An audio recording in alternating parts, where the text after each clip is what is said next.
आणि पश्चिम महाराष्ट्रामध्ये या लोकसभेच्या निवडणुकीत मोठमोठाले बुरुज ढासाळले।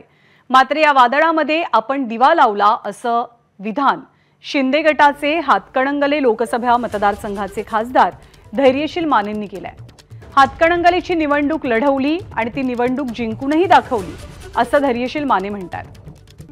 पश्चिम महाराष्ट्रामध्ये मोठमोठे बुरुज ढासळले, आपण वादळात दिवा लावलाय। सकाळी तर हो अशी परिस्थिती निर्माण होती, आता गुलाम दुपारपासूनच विरोधात जाऊन फिरत होते। आम्हालाच कळलं अजून इलेक्शनच्या फेऱ्या बाकी होत्या, मशाल पेटले म्हणून सांगत होते। संध्याकाळी पाऊस 5 वाजता पडला आणि मशाल तिथून गेली। हे आपण महाराष्ट्राने या ठिकाणी पाहिजे। जी गुलालात रंगली होती, जी ज्योतिबाला जाऊन आलो म्हणून सांगायला। एबीपी माझा, उघडा डोळे बघा नीट।